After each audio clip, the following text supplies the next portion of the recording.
Okay, so Helen of Troy.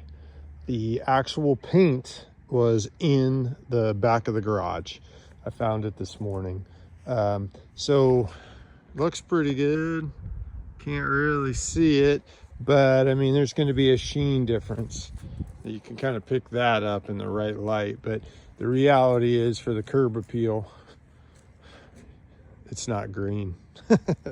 So yeah, these are the saws and stuff we need to chop saws. And then I had to rip the edge off one because of the cabinets. So that's what kind of took me a little bit longer, is I had to break out the other saw. Take my shoes off. So I didn't get too crazy. I sent you some pictures. So baseboards in the back. They had the black mastic everywhere and it could be pretty seen. So I thought, you know what, somebody's going to be like, there's mold, and then you're going to have to deal with that. So, and there was already a piece of baseboard, but it was kind of screwed in all haphazardly. And there's a kind of a hole back there that we wanted to cover. So I just ran base here, here, here. And you can't see it with that. And then obviously that wall, this was the ripping part because of the fact that the doors, they would not shut with the base that you requested. So not a big deal. I just ran my table saw and we kind of tied it together.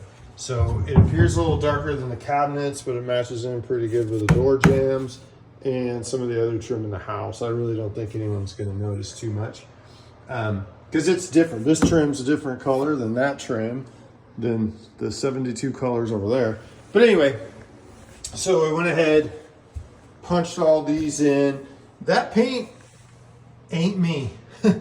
Yeah, these guys got paint all over this floor, and that is not me. I tried to clean some of it, but it's just been there a little too long. But there's your hole. Now it's good. And that's it. So not too bad. Unfortunately, I had to get a third stick, and the remnants of third stick is all out here. So I'm going to put that back out there. I'm going to go ahead and put that paint back out there. That's where I saw it, I think, is on the real estate pictures. I was like, there's a yellow bucket, and I use yellow buckets. So touch up in the front. I also went ahead and did this back railing again. So that's good too. And there's no charge on the paint touch up in the front, and no charge obviously on the back. Just that rain.